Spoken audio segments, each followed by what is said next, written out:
दो तरीके के एड्सॉर्प्शन होते हैं, आपको दिख भी रहा होगा, एक फिजिकल एड्सॉर्प्शन और एक केमिकल एड्सॉर्प्शन।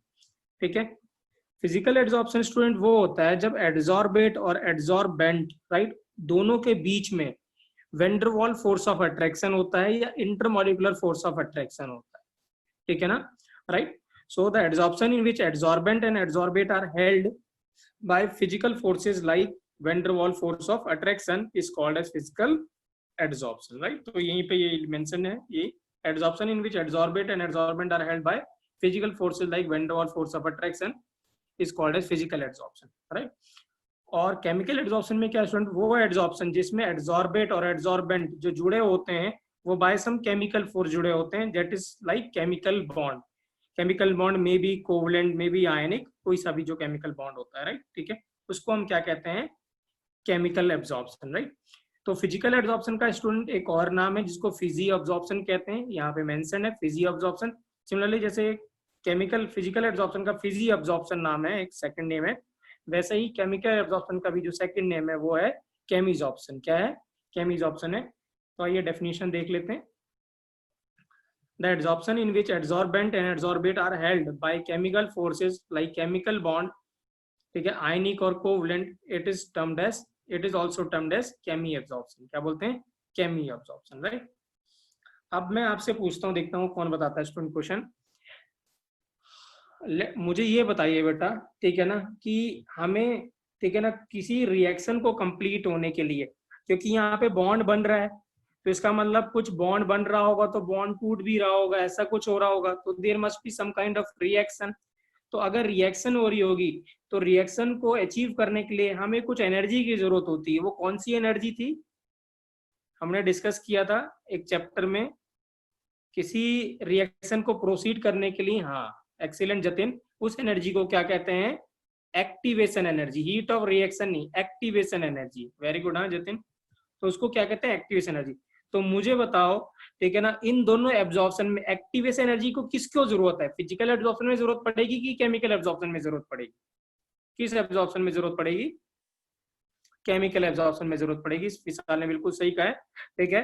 तो इसीलिए केमिकल एब्जॉर्प्शन को एक्टिवेटेड एब्जॉर्प्शन भी कहते हैं। क्या कहते हैं, केमिकल एब्जॉर्प्शन को एक्टिवेटेड एब्जॉर्प्शन भी कहते हैं, because there is a need of some activation energy.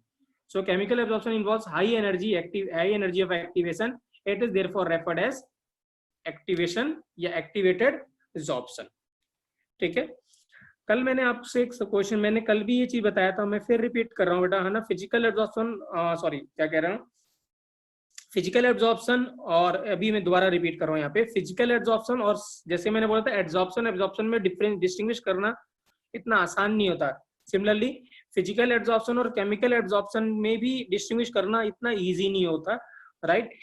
बहुत बार ऐसा होता है कि जैसे एब्जॉर्प्शन और एब्जॉर्प्शन साइमल्टेनियसली होता है, जैसे हमने बोला था उसको एब्जॉर्प्शन, सिमिलरली फिजिकल एब्जॉर्प्शन और केमिकल एब्जॉर्प्शन भी साइमल्टेनियसली होता है कई बार, जिससे कि हम डिस्टिंग्विश उसको नहीं कर पाते। अगर आपने ये रिएक्शन देखी हो कभी भी अपने उसमें ऑर्गेनिक केमिस्ट्री में, अगर मैं यहाँ पे रिएक्शन लिख रहा हूँ, CH2 डबल बॉन्ड CH2 और यहाँ लिख दिया H2 और निकल, राइट, और यहाँ पे मिलता है CH3। Do you know what is the mechanism of this reaction बच्चों, क्या मैकेनिज्म होता है इस रिएक्शन में, डू यू नो क्या मैकेनिज्म होता है, मैकेनिज्म क्या होता है बेटा, ये जो कैटलिस्ट की सरफेस होती है, क्या होता है, ये कैटलिस्ट का सरफेस होता है, यहाँ पे पहले H, राइट, ये आके क्या करता है, जुड़ जाता है, ठीक है ना, H2 आके इस पे जुड़ जाता है, ठीक है ना, और ये जुड़ता है किससे, ये जुड़ता है vendor Waal force of attraction से, दैट इज फिजिकल फोर्स से आके जुड़ता है, ठीक है। थोड़ी देर बाद क्या होता है, राइट, ठीक है ना, ये यहाँ से टूट जाता है, ठीक है ना, फिर उसके टूटने के बाद ये जो जुड़ता है वो केमिकल बॉन्ड से जुड़ जाता है, किससे जुड़ता है, केमिकल बॉन्ड से। उसके बाद फिर जब ये एल्कीन मिलता है इसको, तभी जाके इससे क्या करता है, एक H इस पे जुड़ जाता है, एक H इस पे जुड़ जाता है, ठीक है ना, और यहाँ से क्या होता है, डिटैच हो जाता है। सो इसका मतलब क्या है, पहले जो H2 हो रहा है, पहले जब H2 निकल के नजदीक आ रहा है तो पहले हो रहा है physical adsorption, and after that क्या हो रहा है, केमिकल एड्सॉर्प्शन हो रहा है। तो इसीलिए मैं कह रहा था समटाइम दोनों साइमल्टेनियसली होता है और इजीली हम डिस्टिंग्विश नहीं कर पाते हैं, ठीक है। So that what I have mentioned over here, ठीक है। Sometime both process occur simultaneously, so it cannot be easily distinguishable. For example, H2 first adsorb on nickel by van der Waals forces, and then H2 dissociates into H atom which is held by some chemical bond, ठीक है। सो ये यहाँ पे phenomena होता है। सो दोनों बहुत बार simultaneously होता है और हम डिस्टिंग्विश नहीं कर पाते हैं, right. So this is about बेटा फिजिकल एडजॉर्प्शन और केमिकल एडजॉर्प्शन, राइट, ठीक है। Now we are discussing it. What is the difference between physical adsorption and chemical adsorption, right? ठीक है। तो अब हम एक एक करके हम क्या कर रहे हैं, डिफरेंस डिस्कस कर रहे हैं। पहले हम वर्बली ऐसे कुछ डिस्कस करते हैं, देखते हैं आप कितने सही बताते हैं कितने गलत बताते हैं, उसके बाद फिर मैं आपको ये टेबल दिखाऊंगा, राइट, ठीक है। This table is given in the NCERT, बेटा ये टेबल मैंने एनसीईआरटी से लिया हुआ है। If anybody wants to refer it, he can और she can refer it from the NCERT also, right, ठीक है। सो पहला डिफरेंस तो यही हो गया स्टूडेंट कि फिजिकल एडजॉर्प्शन में जो एडजॉर्बेट और एडजॉर्बेंट हेल्ड होते हैं वो होते हैं फिजिकल फोर्सेस से, that is van der Waals force of attraction से। केमिकल एब्जॉर्प्शन में क्या होता है, केमिजॉर्प्शन में क्या होता है, they are held with some chemical bond. तो फर्स्ट डिफरेंस तो यही है student, if you able to see it, arises because of van der Waals forces और it is called by chemical bond formation, right. अब second अगर मैं पूछता हूँ बच्चों, हाँ अगर मैं ऐसा वर्ड पूछता हूँ यहाँ पे कि कौन सा इसमें से स्पेसिफिक इन नेचर होगा, which absorption will be specific in nature.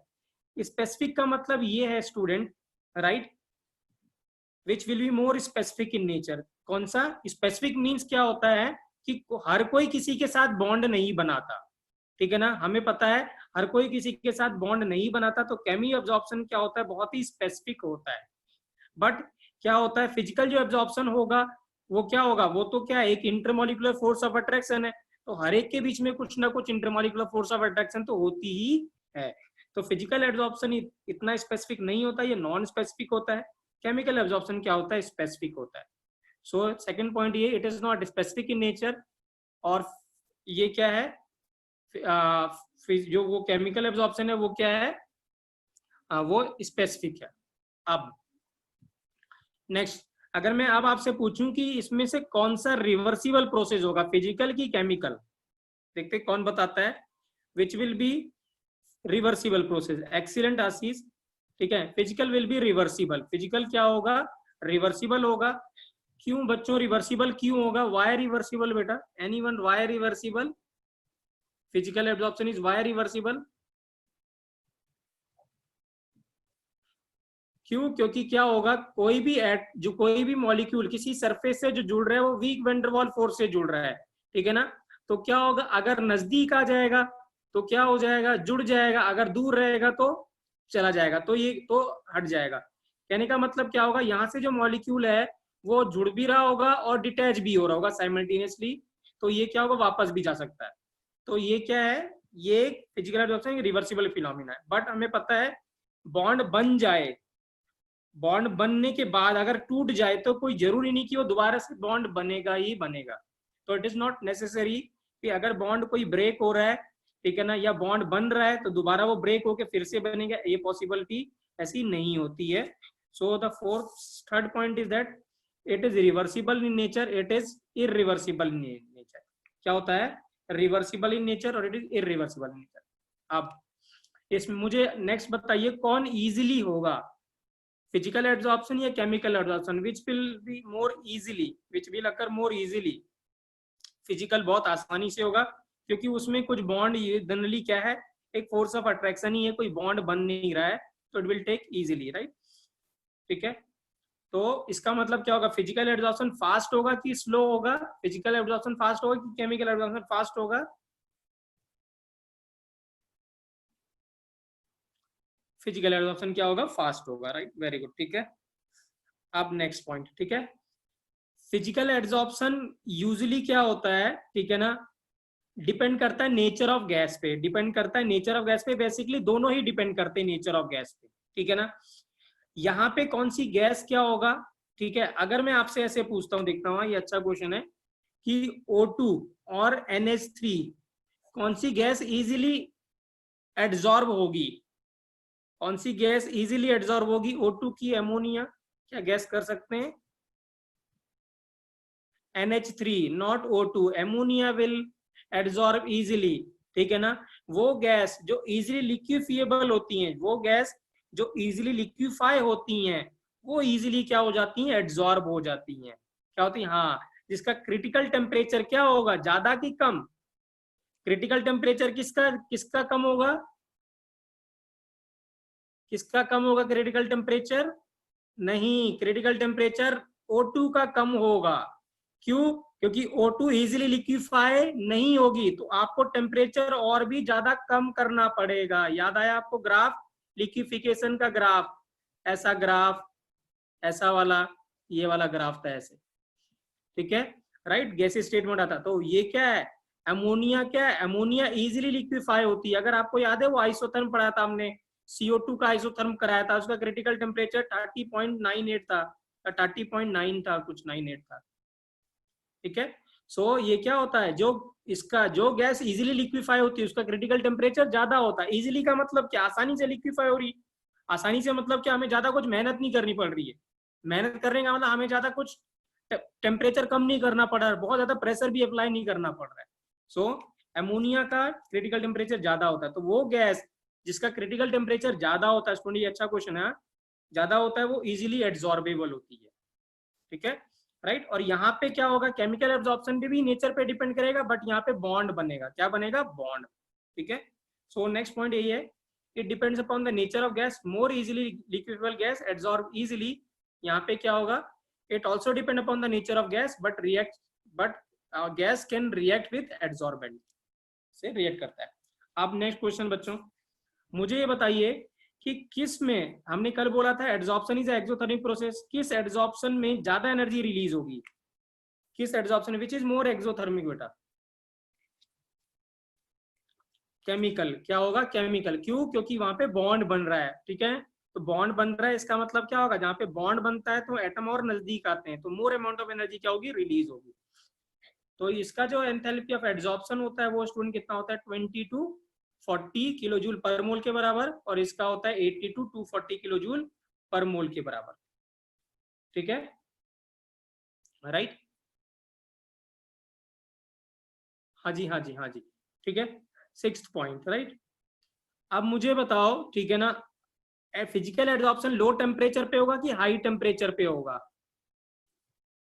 Low temperature पे होगा, और जब टेम्परेचर इंक्रीज करेंगे तो एड्सॉर्प्शन क्या करेगा, डिक्रीज करेगा, क्या करेगा, डिक्रीज करेगा। केमिकल एड्सॉर्प्शन का क्या होगा स्टूडेंट, क्या आप गैस कर सकते हैं केमिकल एड्सॉर्प्शन में क्या लो टेम्परेचर होगा कि high temperature? Why high temperature, why high temperature, why high temperature, ऐसे क्यों करें? Excellent, excellent Punita, very good. हाँ, बिकॉज वहां पे, हाँ, एनर्जी इज प्रोवाइडेड, मतलब वहां पे एक्टिवेशन एनर्जी चाहिए, we need some activation energy. तो क्या होता है, फिजिकल एड्सॉर्प्शन, प्लीज ये ग्राफ इंपॉर्टेंट है बच्चों, हाँ, फिजिकल एड्सॉर्प्शन में कंटिन्यूअस डिक्रीज करता है एक्सटेंट ऑफ एड्सॉर्प्शन x/m, ठीक है, अभी मैं डिस्कस करूंगा इसको ये टेम्परेचर के साथ। और केमिकल एड्सॉर्प्शन में पहले तो इंक्रीज करता है जब तक एक्टिवेशन एनर्जी नहीं मिल जाती, लेकिन ज्यादा टेम्परेचर कर देंगे तो फिर डिक्रीज करने लगेगा। तो इनिशियली तो ये इंक्रीज करता है, बाद में डिक्रीज करता है with temperature. So this is a chemical adsorption and this is physical adsorption, ठीक है।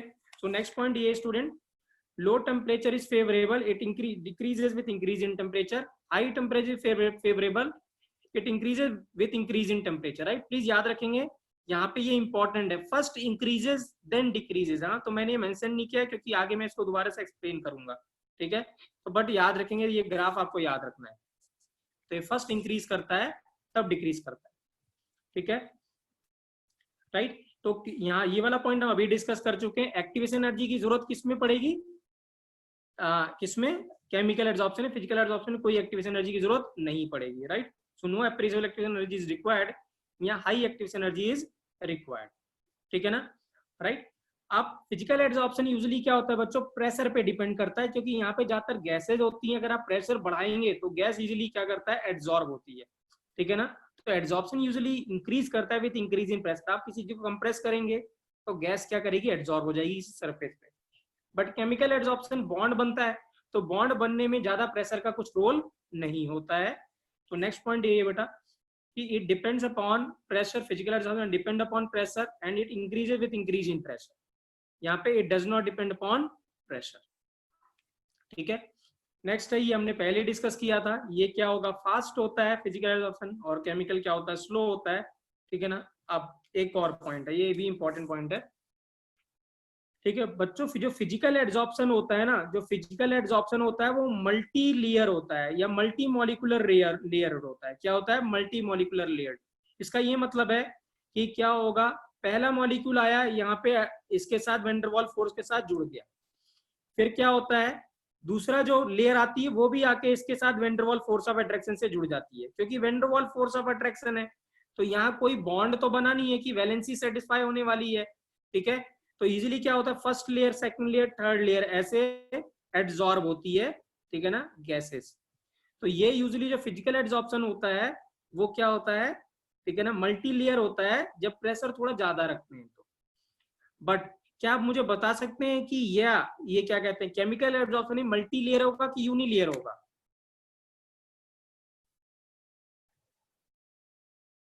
क्या होगा, यूनी लेयर होगा, क्योंकि वहां पे वैलेंसी है। एक बार कोई एटम आ गया इसमें अटैच हो गया, उसकी वैलेंसी सेटिस्फाई हो गई, इसका मतलब वो दोबारा उसके पास कोई भी और रीजन नहीं होगा किसके साथ बॉन्ड बनाने के लिए। एक्सीलेंट। तो लास्ट पॉइंट यही है बेटा, ठीक है ना, it result into multi molecular layer of adsorb on adsorbent surface under high pressure. It result into unimolecular layer as in this valency is required. चलिए बच्चों, यहां तक समझ में आया कि नहीं आया बेटा? क्लियर है ये डिफरेंस? इंपॉर्टेंट है बेटा, हाँ, फॉर बोर्ड पर्सपेक्टिव इंपॉर्टेंट है, फॉर एग्जाम पर्पस भी, आपके कंपटीशन पर्पस भी बहुत इंपॉर्टेंट है ये। ठीक है, आइए बेटा नेक्स्ट डिस्कस करते हैं। फैक्टर अफेक्टिंग एड्सॉर्प्शन, हम क्या डिस्कस कर रहे हैं, फैक्टर अफेक्टिंग एड्सॉर्प्शन। अभी मैंने ये बोला था आपको क्या है कि कोई गैस जो इजीली लिक्विफिएबल होती है वो जल्दी एड्सॉर्ब हो जाती है, राइट? ठीक है, ठीक है, कोई गैस इजीली एड्सॉर्ब हो जाती है, जो right, easily liquefiable gas easily adsorb होती है, जिसका क्रिटिकल टेम्परेचर ज्यादा होता है वो इजीली एड्सॉर्ब हो जाती है, राइट? ठीक है, so first and depend upon the nature of adsorbate like ammonia, CO2, SO3 are gases which easily adsorb as compared to N2O2 because they are easily liquefiable gases, ठीक है, and are adsorb easily. The gases having high critical temperature are easily liquefiable means easily adsorb हो जाएंगी। ठीक है, right? फिर क्या है, nature of adsorbent भी है। नेचर ऑफ एड्सॉर्बेंट में क्या होगा, ठीक है ना, जिसका सरफेस एरिया बहुत ज्यादा होगा पर यूनिट मास वो अच्छा एड्सॉर्बेंट होगा, हमने कल डिस्कस किया था। So it also depend upon adsorbent. Best example activated charcoal. ठीक है, so finally divided adsorbent have large surface area पर unit mass, so extent of adsorption is high. ठीक है, नेक्स्ट है टेम्परेचर। क्या है टेम्परेचर, ये मैंने अभी डिस्कस किया था आपको, ये देखिए यहाँ पे मैंने ये लिखा हुआ है। ठीक है, सो यहाँ पे क्या है, ये फिजिकल एड्सॉर्प्शन का है। ग्राफ कंटिन्यूसली क्या करेगा, डिक्रीज करेगा। x बाय m क्या है, ध्यान से समझिएगा, x बाय m क्या है, ठीक है ना। x है बच्चों मास of adsorbate that is getting adsorbed. मैं रिपीट कर रहा हूँ, x क्या है, मास ऑफ एड्सॉर्बेट है जो एड्सॉर्ब हो रहा है, ठीक है ना, लाइक गैसेस एड्सॉर्ब हो रही है, उसका मास x है। m है मास ऑफ एड्सॉर्बेंट। क्या है, मास ऑफ एड्सॉर्बेंट। तो x बाय m को बोलते हैं एक्सटेंट ऑफ एड्सॉर्प्शन। क्या बोलते हैं, एक्सटेंट ऑफ एड्सॉर्प्शन कहते हैं।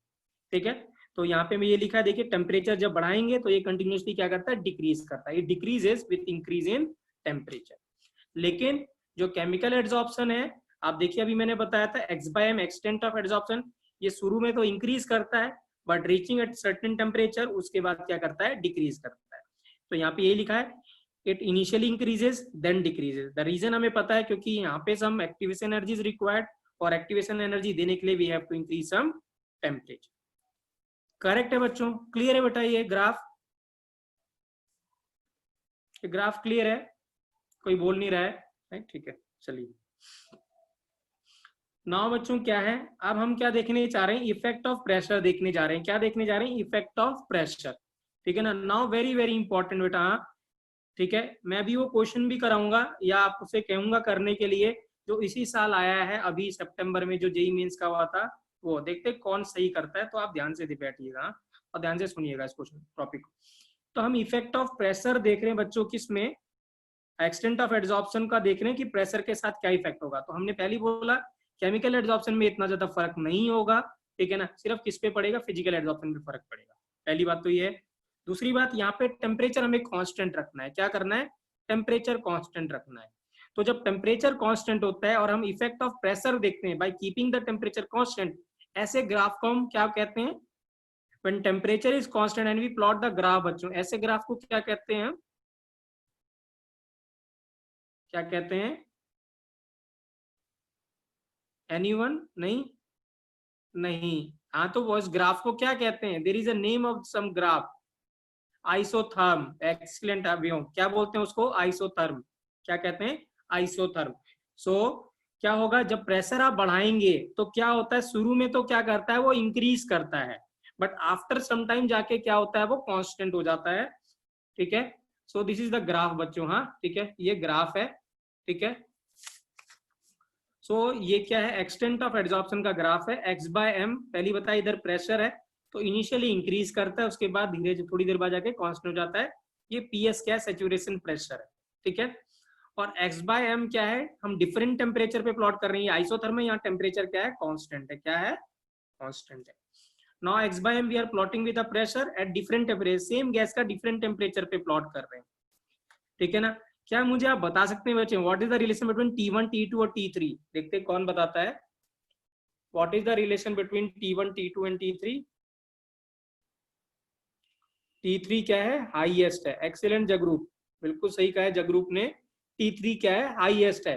क्योंकि हमें पता है अगर हम टेम्परेचर बढ़ाएंगे तो एड्सॉर्प्शन क्या होगा, सबसे कम होगा। तो आप देख सकते हैं T3 पे एड्सॉर्प्शन सबसे क्या हो रहा है, कम हो रहा है। सो हमें पता है हाई टेम्परेचर पे क्या होता है, एड्सॉर्प्शन क्या होता है, कम होता है। तो इसका मतलब T3 टेम्परेचर पे एड्सॉर्प्शन सबसे कम हो रहा है, इसके अंदर T3 क्या है, सबसे ज्यादा है। क्योंकि हमें पता है जब टेम्परेचर हाई होता है तो एड्सॉर्प्शन क्या होता है, कम होता है। तो आंसर क्या है, T3 greater than T2 greater than T1, this is the answer. और ये ग्राफ इंपॉर्टेंट है बच्चों, ठीक है, जो ये ग्राफ हमने भी देखे हैं, ठीक है। ये दूसरा, ये 4 graph, all 4 graph are important. Clear है बेटा, यहाँ तक क्लियर है आप लोगों को?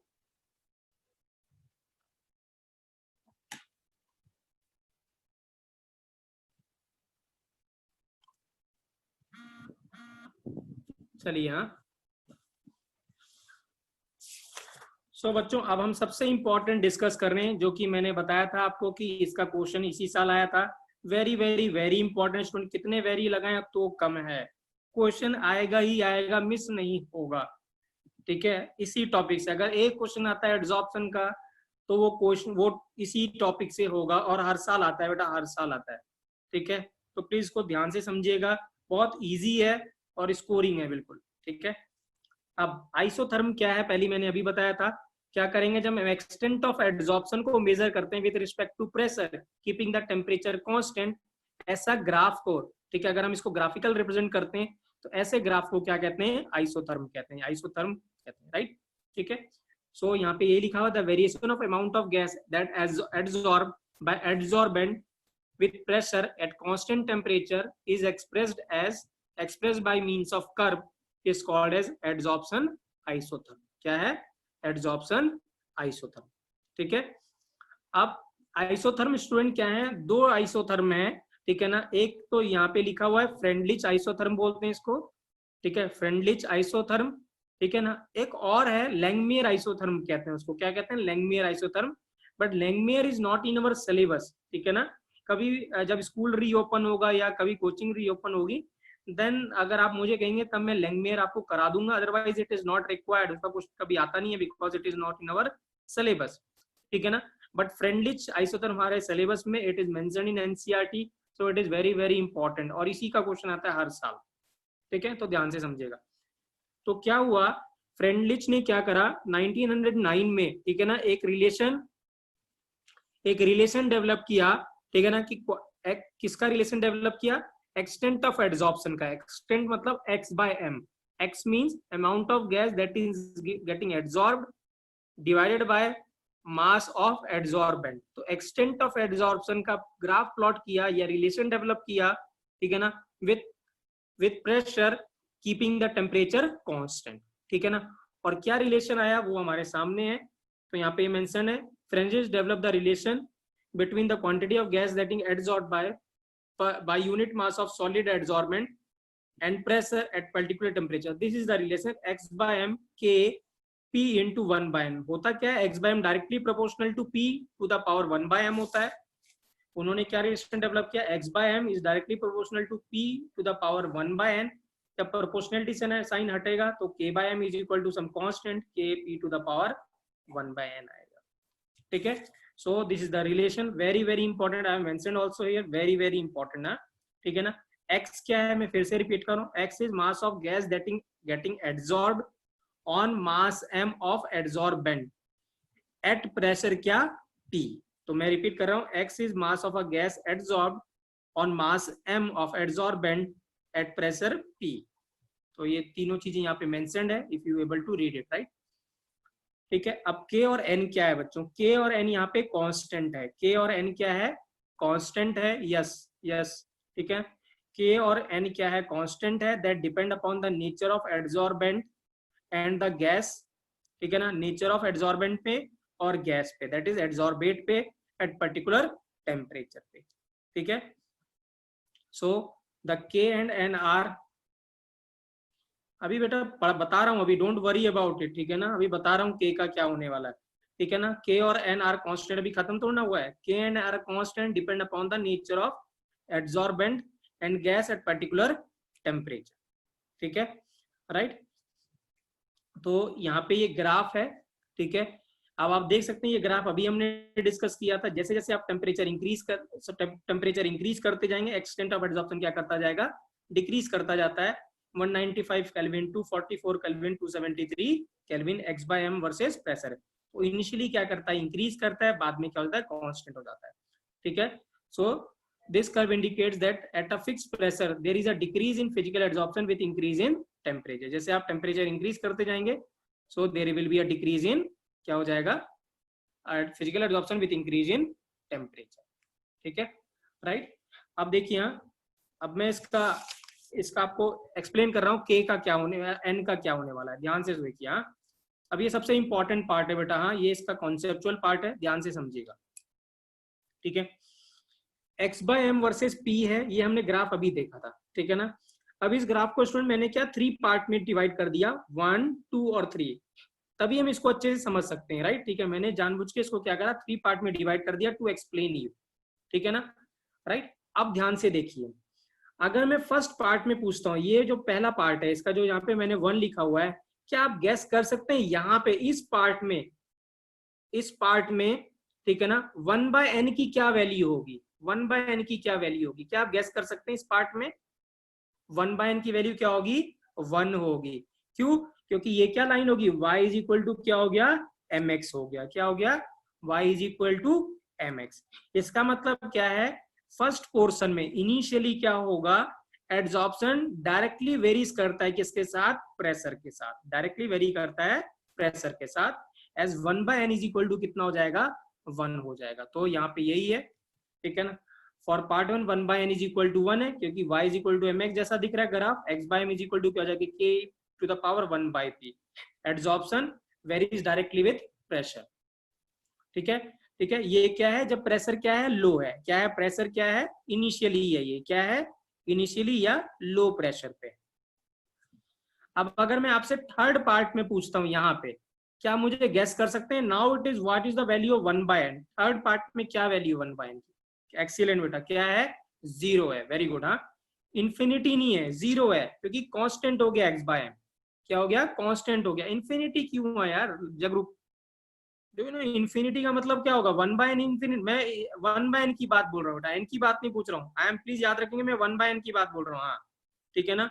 तो please stick with 1 by n, ठीक है ना, राइट। मैं क्यों ऐसा बोल रहा हूँ अभी मैं आपको रीजन भी दूंगा, ठीक है, राइट। तो 1 by n क्या है, 1 by n इक्वल टू क्या हो जाएगा, 0 हो जाएगा। तो x by m क्या हो जाएगा, k। इसका मतलब एट हाई प्रेशर क्या है, eight high pressure adsorption is independent upon the pressure, क्या है, eight high pressure adsorption is independent upon pressure, तो सेकंड ग्राफ ये वाला है, ठीक है ना। पार्ट में आप 1/n equal to 0, x by m equal to k हो जाएगा, y क्या है, y is equal to constant, मतलब लाइन क्या हो जाएगी, y is equal to constant हो जाएगा, राइट। अब जो थर्ड पार्ट है यहाँ पे 1/n वेरिएबल होगा, 1/n क्या होगा, वेरिएबल होगा। तो इस पार्ट में जब प्रेशर मॉडरेट है तो ये इक्वेशन यही बनी रहेगी जो अभी हमारे पास था, और 1/n की वैल्यू जो होती है स्टूडेंट वो 0 to 1 के बीच में होती है, क्या होती है, 0 to 1 के बीच में। प्रोबेबली जनरली क्या होती है, बिटवीन 0.1 to 0.5 होती है, क्या होती है, 0.1 to 0.5 होती है, ठीक है, राइट। अब मैं आपसे एक और क्वेश्चन पूछता हूँ, देखते हैं, मुझे बताइए ऐसा क्यों हुआ बच्चों, ऐसा क्यों हुआ कि जब प्रेशर हाई हुआ, ठीक है ना, तो ग्राफ कांस्टेंट हो गया, व्हाई,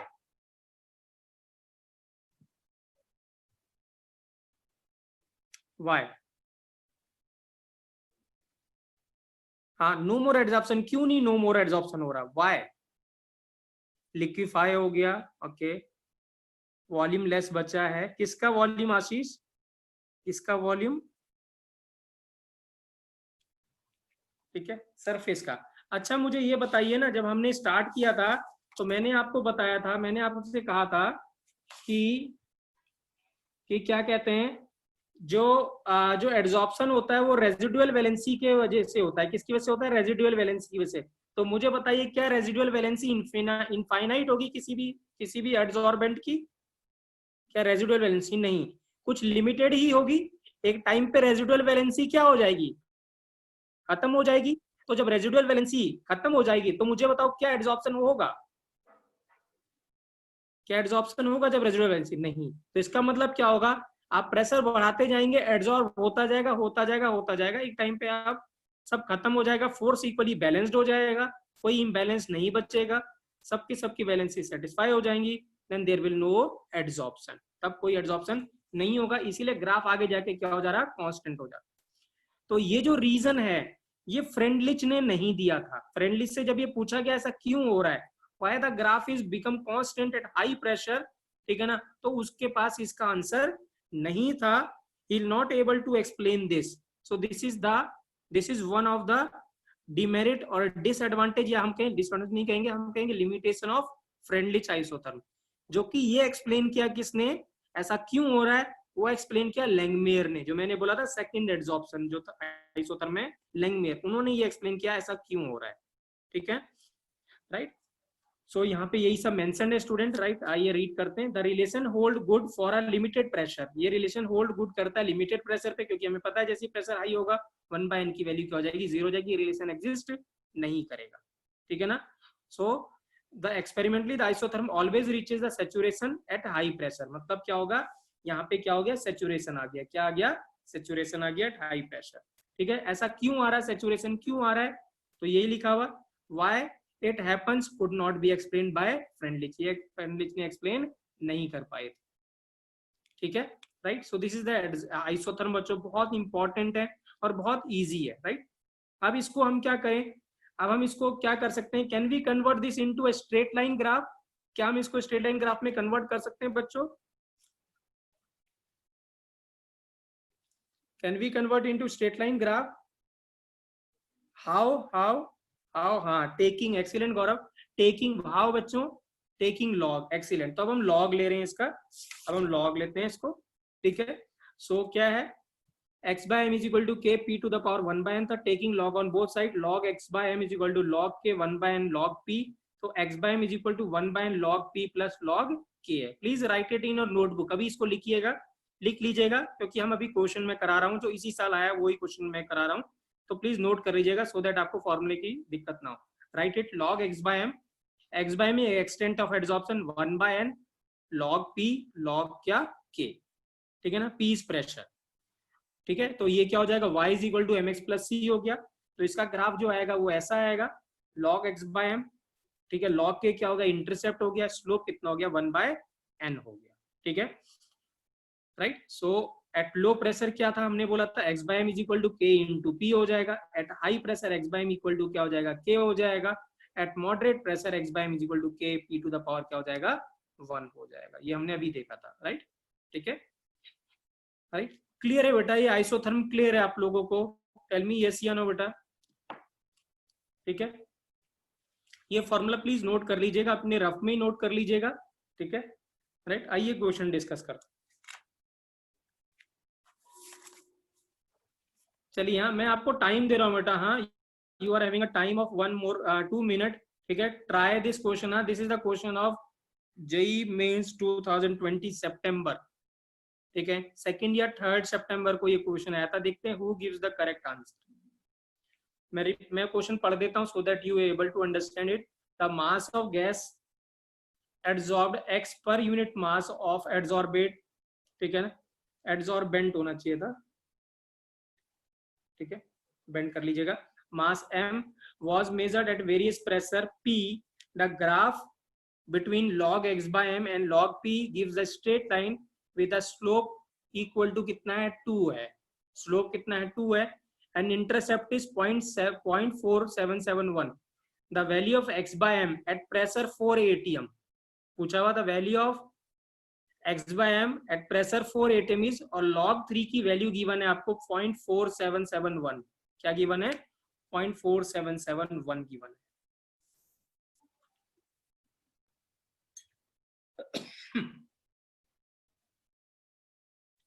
प्लीज हाँ ऐसे सोचिए, आप पेपर दे रहे हैं बेटा, हाँ, और आप चाहते नहीं कि आप -1 नंबर लेके जाएं, ठीक है, आप चाहते हैं कि आप +4 नंबर लेके जाएं, आप ऐसे करिएगा, as such you are giving the exam, don't do हरी।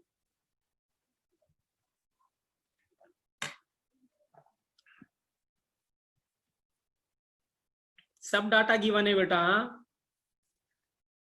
अंकुश ने आंसर दिया है कुछ, ठीक है, अंकुश काजल ने,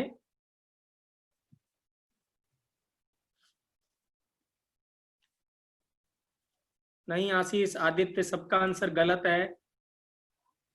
व्योम का आंसर सही है, वेरी गुड व्योम। गोविंद का आंसर सही है, अंकुश का आंसर सही था, पुनीता रॉन्ग आंसर है, विवेक रॉन्ग आंसर है। देखिए बेटा, हाँ ये मैथ्स का क्वेश्चन है, इसमें कुछ भी केमिस्ट्री नहीं है, this is not a question of chemistry, this is a question of maths, straight line का क्वेश्चन है ये, ठीक है ना, it is a question of straight line, nothing else.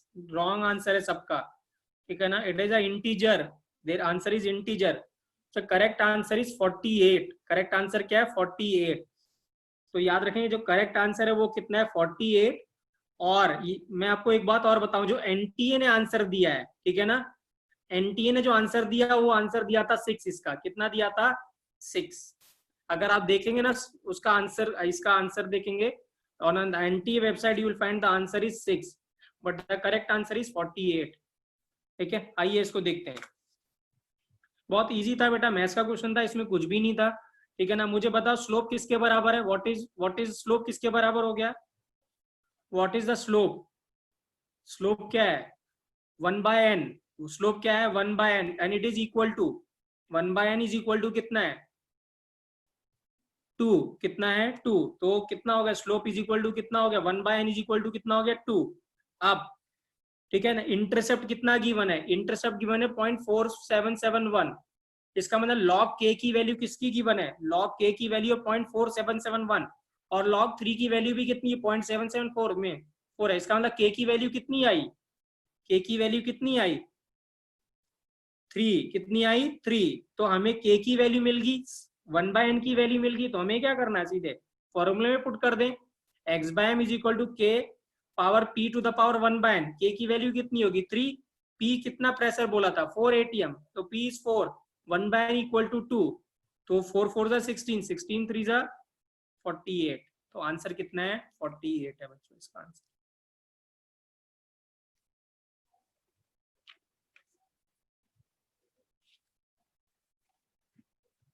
Clear है बेटा, क्लियर है कि नहीं क्लियर है, राइट क्या बहुत मुश्किल क्वेश्चन था ये, मुझे बताइए क्या ये मुश्किल क्वेश्चन था, no but very few student, only 3 student given the correct answer, Ankush ने आंसर दिया था, गोविंद ने दिया था, और Aditya why you have done wrong, Aditya Raj आपसे क्यों गलती हुई, हाँ Ashit why you have given the wrong answer, आपका रॉन्ग क्यों आ रहा था,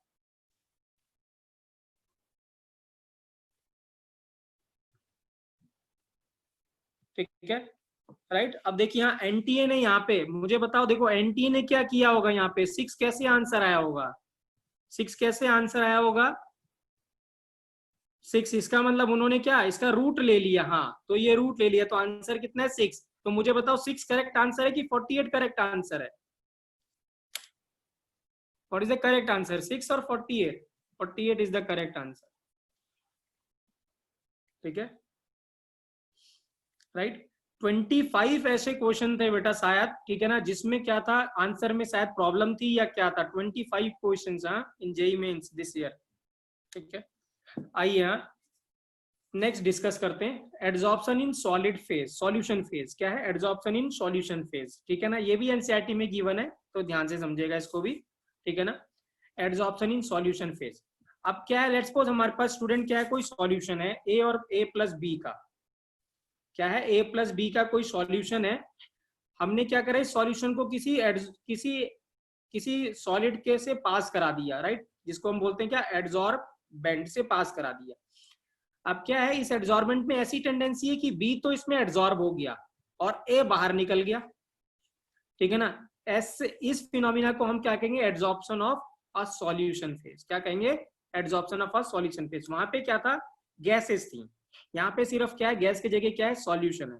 और अगर मुझे बताओ अगर गैस के जगह प्रेशर, गैस के लिए प्रेशर होगा तो सॉल्यूशन के जगह प्रेशर के जगह पे क्या होगा, सॉल्यूशन के लिए प्रेशर के जगह पे क्या होगा, कंसंट्रेशन, क्या होगा, एक्सीलरेट, निशांत ने सही बोला concentration, rest everything is same, pressure के जगह पे क्या आ जाएगा, कंसंट्रेशन आ जाएगा, रेस्ट एवरीथिंग इज सेम। तो आइए देखते हैं इसको। सो क्या है, adsorption of solute from the solution, ठीक है ना, सॉल्यूशन क्या होगा, सॉल्यूट प्लस सॉल्वेंट, तो solute from a solution by any solid is termed as adsorption of a solid phase, or sorry solution phase, adsorption from a solution phase. There are few examples student, वो example यहाँ पे मैंने mention किया हुआ, आइए देखते हैं उसको। जैसे फॉर एग्जाम्पल पहला एग्जाम्पल है कि अगर हमारे पास एसिटिक एसिड होता है, एसिटिक एसिड का सॉल्यूशन है, तो ऐसा ऑब्जर्व किया गया है कि अगर एसिटिक एसिड के सॉल्यूशन को हम चारकोल के थ्रू पास कराते हैं तो ऐसा ऑब्जर्व किया कि पीएच क्या होती है, इंक्रीज कर जाती है। पीएच इंक्रीज करने का मतलब क्या हुआ, पीएच इंक्रीज करने का मतलब क्या हुआ बच्चों, क्या हुआ, हाँ मतलब क्या हुआ, पीएच इंक्रीज करने का मतलब क्या हो गया, CH3COH क्या हो गया, CH3COH क्या होगा, एसिडिक एसिड एड्सॉर्ब हो गया होगा, एसिड क्या हो गया, एड्सॉर्ब हो गया होगा। तो the solution of CH3COH in water when shaken with charcoal the concentration of CH3 decreases means pH of solution क्या हो जाएगी, इंक्रीज हो जाती है, राइट। सेम स्टूडेंट क्या होता है, एक लिटमस सॉल्यूशन होता है, क्या होता है litmus solution, litmus solution student क्या होता है, पर्पल कलर का सॉल्यूशन होता है, ठीक है ना, या डाई होती है ऐसे कहें, ठीक है ना, वो एक क्या होता है, प्लांट होता है जिसका नाम लीचेन होता है, उससे निकाला जाता है, ठीक है ना। और आपने लिटमस पेपर टेस्ट देखा होगा, लिटमस पेपर टेस्ट सुना होगा आपने, तो ये वहीं से आया है, एसिड बेस इंडिकेटर होता है, ये क्या होता है, it is acid base indicator. तो ऐसा देखा गया जो लिटमस सॉल्यूशन होता है, जो पर्पल कलर का सॉल्यूशन होता है, अगर हम चारकोल के थ्रू पास करते हैं तो इट बिकम्स द कलरलेस, तो ये भी वही है। So the litmus solution taken with a charcoal becomes colourless, ठीक है। लिटमस सॉल्यूशन क्या है, is a purple dye which is a extract from a plant, क्या, lichen, used for acid base indicator. Same student क्या होता है, ठीक है ना, एक और एग्जांपल है कि एक क्या होता है, रिएजेंट होता है जिसका नाम होता है मैग्नीसॉन, क्या रिएजेंट होता है, एक रिएजेंट होता है मैग्नीसॉन। तो क्या होता है, अगर आपको सॉल्ट एनालिसिस, राइट, आप पढ़ेंगे सॉल्ट एनालिसिस, प्रैक्टिकल भी होता है आपके स्कूल में, ये सॉल्ट एनालिसिस मतलब हमें आइडेंटिफाई करना है कि इसमें कौन सा आयन है, मैग्नीशियम है, कैल्शियम है, क्या आयन है, राइट। तो यूजुअली क्या होता है, जो मैग्नीसॉन रिएजेंट होता है वो मैग्नीशियम को डिटेक्ट करने के लिए यूज होता है। तो मैग्नीसॉन रिएजेंट पे मैग्नीशियम क्या करता है, एड्सॉर्ब हो जाता है, तो वो सब्सटेंस क्या होता है, वो ब्लू टर्न हो जाता है, क्या हो जाता है, ब्लू हो जाता है। So this is how they identify क्या, presence of Mg ion in the salt, ठीक है। सो यहाँ पे यही मेंशन है, the precipitate of MgOH hold wise attains a blue colour when precipitated in presence of magneson reagent. मैंने लिखा भी यहाँ पे मैग्नीसॉन रिएजेंट क्या होता है, ये ऑर्गेनिक कंपाउंड होता है, ठीक है ना, C12H9N3O4, don't need to remember this formula, ऐसी कोई जरूरत नहीं है, बट याद रखेंगे टर्न क्या होता है, ब्लू कलर हो जाता है, is used as an indicator to determine the presence of Mg element in the solution, ठीक है। Magnesium reagent when reacted with magnesium it gives blue precipitate. क्या देता है? ब्लू प्रेसिपिटेट दे देता है। क्लियर है बेटा? क्लियर है ये एग्जांपल्स ऑफ सॉल्यूशन एडसॉर्प्शन के? ठीक है। हाँ, आइए अब इसका आगे का पोर्शन डिस्कस करते हैं। तो देखिए ये सब बिल्कुल सिमिलर है जो हमने अभी पढ़ा था गैस एडसॉर्प्शन में, वही सॉल्यूशन के एडसॉर्प्शन में सेम है। एक्स बाय एम क्या एक्सटेंट ऑफ एडसॉर्प्शन है, ये डिक्रीज करेगा विथ इंक्रीज इन टेम्परेचर, जैसे वहां हो रहा था वो यहाँ पे भी यही होगा। ठीक है ना। पहली बात, एक्सटेंट ऑफ एडसॉर्प्शन जो डिपेंड करेगा स्टूडेंट किस पे डिपेंड करता है? कंसंट्रेशन ऑफ अ सॉल्यूट पे। ठीक है ना, इन द सॉल्यूशन। ये इंपॉर्टेंट है, किस पे डिपेंड करेगा? Concentration of a solute in the solution पे डिपेंड करेगा। और एक्स बाय एम किस पे डिपेंड करेगा? नेचर ऑफ एडसॉर्बेंट और एडसॉर्बेट पे भी डिपेंड करेगा। ठीक है। तो किस पे डिपेंड करेगा? कंसंट्रेशन ऑफ सॉल्यूट पे, मतलब कंसंट्रेशन ऑफ सॉल्यूशन कह दें, और किस पे? नेचर ऑफ एडसॉर्बेंट और एडसॉर्बेट पे डिपेंड करेगा। ठीक है। अब स्टूडेंट इसका मैकेनिज्म कैसा होता है? हाँ, इसका मैकेनिज्म ज्यादा स्टडी अभी तक नहीं किया गया है, तो ज्यादा नोन नहीं है इसका मैकेनिज्म, राइट, कि कैसे होता है, क्या होता है। सो अभी इतना लिटरेचर अवेलेबल नहीं है कि हाउ दिस हैपेंस एंड क्यों होता है, कैसे होता है। तो mechanism of adsorption of solution is not known, अभी तक नोन नहीं है। बट फ्रेंडली आइसोथर्म के हेल्प से हम थोड़ा बहुत इसका बिहेवियर डिस्क्राइब कर सकते हैं। ठीक है ना। बट याद रखेंगे this is not a friendly isotherm, याद रखेंगे फ्रेंडली आइसोथर्म नहीं है ये। फ्रेंडली आइसोथर्म पहले वाला ही था जो प्रेशर वाला था। ठीक है ना। तो friendly equation is approximately describe the behaviour of adsorption of a solution. क्या होगा? प्रेशर के जगह पे क्या आ जाएगा? कंसेंट्रेशन आ जाएगा। तो ये वही चीज है, देखिए हाँ, X by M is equal to K, P के जगह क्या है? C to the power 1 by N, right, where C क्या है? कंसेंट्रेशन एट इक्विलिब्रियम, मतलब इक्विलिब्रियम का मतलब जो एडसॉर्प्शन रुक चुका है, जितना होना था उतना हो चुका है। ठीक है। लॉग लेंगे तो ये रिलेशन आएगा। ठीक है, राइट। क्लियर है बच्चों? क्लियर है बेटा?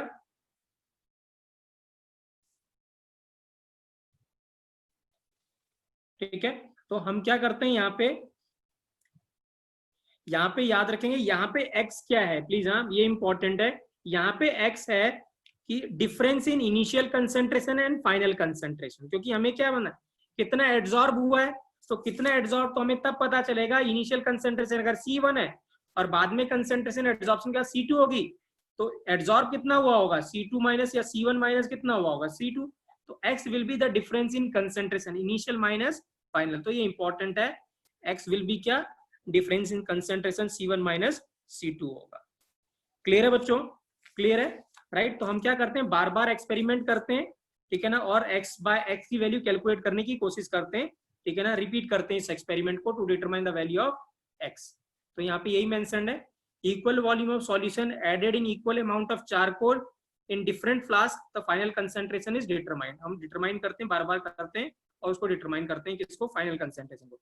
आफ्टर फाइनल कंसेंट्रेशन आने के बाद we can calculate the value of x, that is difference in initial and final concentration, तो gives the value of x। Clear है बच्चों? ये क्लियर है बेटा? तो x is difference in concentration है, याद रखेंगे, इनिशियल माइनस फाइनल। ठीक है, ठीक है बेटा। अब एक बात मैं बताना चाहता हूँ, हाँ बेटा, ठीक है, एनसीईआरटी में क्या है बेटा, ये एडसॉर्प्शन यहीं पे एनसीईआरटी में खत्म है। एक छोटा सा टॉपिक इसके बाद, एप्लीकेशन ऑफ एडसॉर्प्शन। तो प्लीज हाँ, आप खुद रीड कर लीजिएगा एनसीईआरटी में, या रीड करके आप इस पे लिख भी लीजिएगा, जहाँ पे आप नोट्स बना रहे हैं, एक लीव 1 पेज और वहां पे आप लिख लीजिएगा। वही एप्लीकेशन है जो हमने स्टार्टिंग में डिस्कस किया था, गैस मास्क का, ठीक है ना, या फिर वैक्यूम क्रिएट करने के लिए क्या यूज होता है, एडसॉर्प्शन का यूज होता है। ठीक है ना। So there are various applications given in your NCERT book. You just read it, read it और nothing else. बस read कर लीजिएगा एक बार तो आपको recall रहेगा। ठीक है ना, right? मैं दिखा भी सकता हूँ, I can show you that what is what वो क्या है, एक मिनट में दिखा देता हूँ आपको।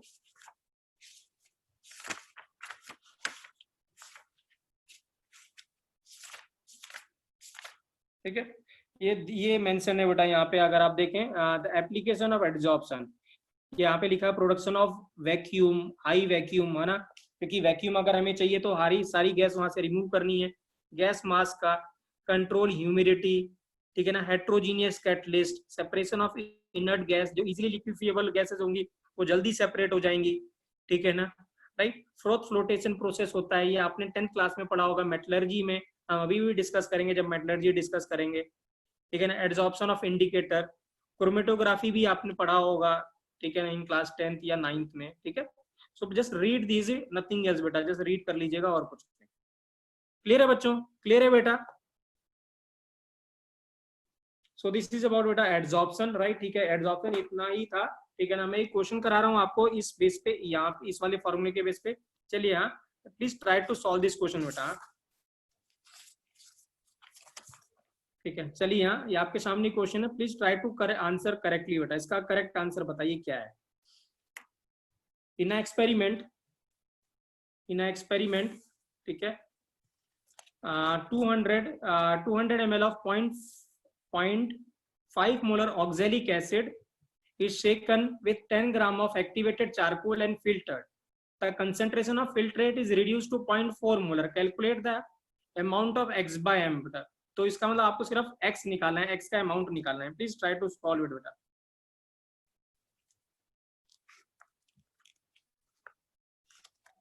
Please take your time, don't, no need to do hurry बेटा, ठीक।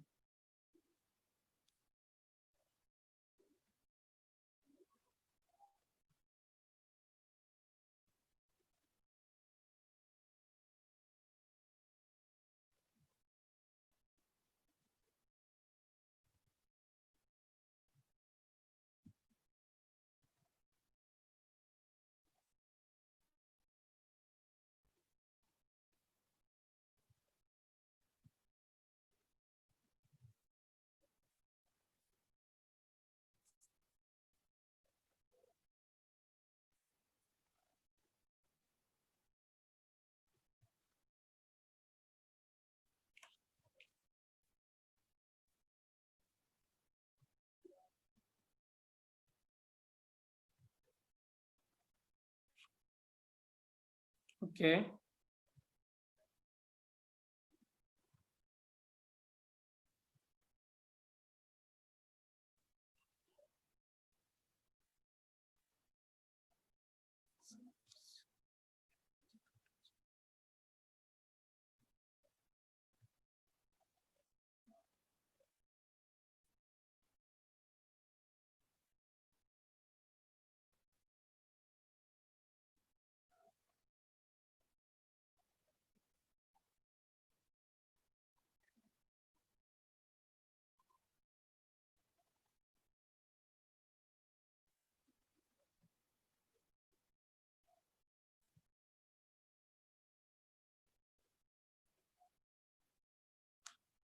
सी आंसर है बेटा, हाँ, ठीक है। तो I think so C is the correct answer बेटा, C 0.18 is the correct answer बेटा, हाँ, ठीक है।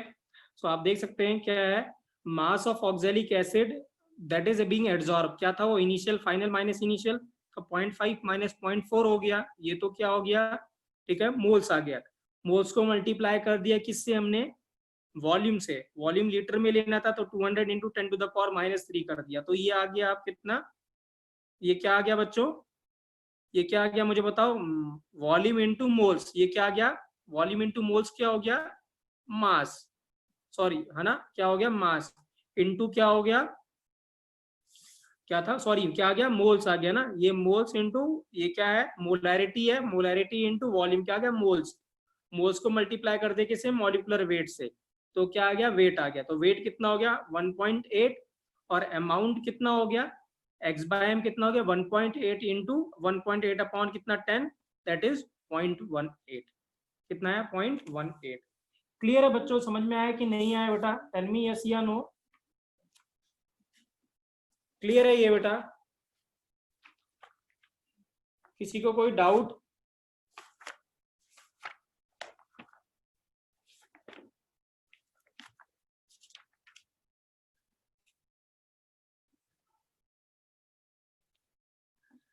करेक्ट है बेटा, ठीक है। चलिए यहाँ एक और लास्ट क्वेश्चन है, प्लीज इसको भी ट्राई करिए। क्या है, 2 gram of charcoal is placed in 100 ml 0.05 molar CH3CH2 form an adsorbed monoacidic layer of acetic acid molecule. Thereby the molarity नहीं, molarity होना चाहिए बेटा, है ना, यहाँ पे molarity होगा. Thereby the molarity of CH3COH is reduced to 0.49 molar है ये. This is not molarity बेटा, molarity कर लेना आप इसको.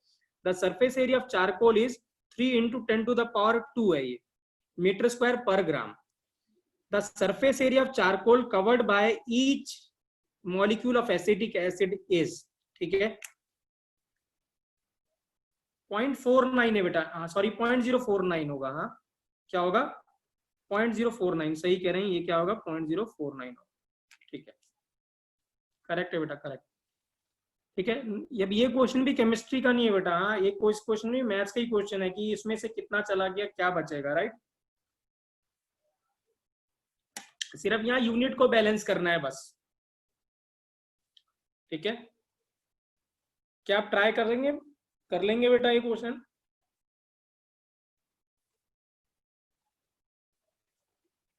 ठीक है, राइट. मैं बता देता हूं, आप एक बार देख लीजिए अगर आपको समझ में आ रहा है, ठीक है. CH3CO जो एब्जॉर्ब हुआ वो कितना 0.5 माइनस ये 0.05 है और 0.049 है ना. एक मिनट बेटा, हाँ let me just check it बेटा, हाँ ठीक है, ये 0.5 था कि 0.59 था, ठीक है, ठीक है 0.05 होगा और 0.049 होगा 0.049, तो ये 0.001 हो जाएगा ना, ठीक है, राइट. आप देख लेना अपने हिसाब से. तो ये क्या होगा अगर हम 0.009 लेंगे, जस्ट होल्ड ऑन बेटा, मैं एक बार देख ही लेता हूँ,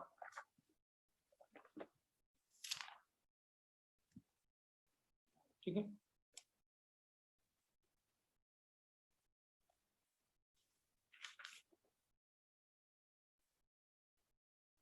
ठीक है, हाँ 0.04 ही है, ठीक है बेटा, राइट. तो ये कितना आ जाएगा 0.59.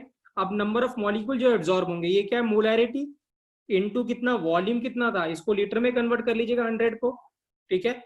सो ये 100 हो गया, राइट. ये क्या आ जाएगा मोल्स, और मोल्स में नंबर 0.001 हो जाएगा बेटा ना, 0.01 हो जाएगा, ठीक है. तो ये 0.01 इंटू 100 अपॉन कितना 1000 इंटू क्या होगा, ये तो क्या आ गया मोलैरिटी इंटू कितना आ गया वॉल्यूम, तो ये क्या आ गया वॉल्यूम इंटू मोलैरिटी मोल्स आ गया, और नंबर ऑफ मॉलिक्यूल्स कितने हो गए इंटू एवोगैड्रोस नंबर, तो इतने मॉलिक्यूल्स आ जाएंगे, राइट. तो इसको अगर हम सॉल्व करना चाहेंगे तो ये कितना आएगा, ये 2 से चला गया, ठीक है, राइट. और ये हो गया 0.10 टू द पावर -3 हो गया, तो ये 19 हो जाएगा. पावर कितना हो जाएगा 19, इट विल बी 19, ठीक है. तो ये 19 हो गया, ठीक है. अब कितना हो गया टोटल जो सरफेस एरिया जो चारकोल का था, चारकोल कितना था 2 ग्राम, और जो सरफेस एरिया था 3 into 10 to the power 2 metre square per gram, तो 2 से मल्टीप्लाई कर दिया, तो ये कितना आ गया 600 मीटर स्क्वायर आ गया.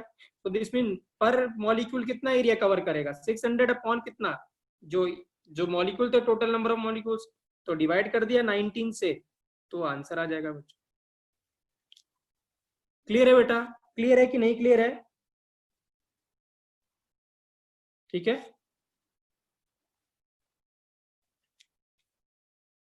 तो 17 आ जाएगा, कितना आ जाएगा 17 आ जाएगा. क्या है बेटा, उसने क्या बोला था कि the surface area covered by the charcoal, ठीक है, surface area of a charcoal absorb by each molecule, तो ईच मॉलिक्यूल कितना करेगा, टोटल सरफेस एरिया कितना था इतना, और नंबर ऑफ मॉलिक्यूल्स कितने थे इतने, तो उसको डिवाइड कर देंगे तो क्या आ जाएगा area covered by the each molecule आ जाएगा कि नहीं आ जाएगा 10 to the power -17 metre square. Clear है बेटा, ठीक है. आज का लेक्चर क्लियर है आप लोगों को, राइट. ठीक है बेटा, हाँ. सो दिस इज अबाउट बेटा क्या कहते हैं, दिस इज अबाउट ऑल क्या कहते हैं एड्सॉर्प्शन. कल की क्लास में बेटा हम जो भी हमारी कल क्लास होगी या नेक्स्ट क्लास होगी उसमें हम कोलाइडल सॉल्यूशन डिस्कस करेंगे. क्या करेंगे कोलाइडल पोर्शन सॉल्यूशन डिस्कस करेंगे, ठीक है. थैंक यू बेटा, थैंक यू.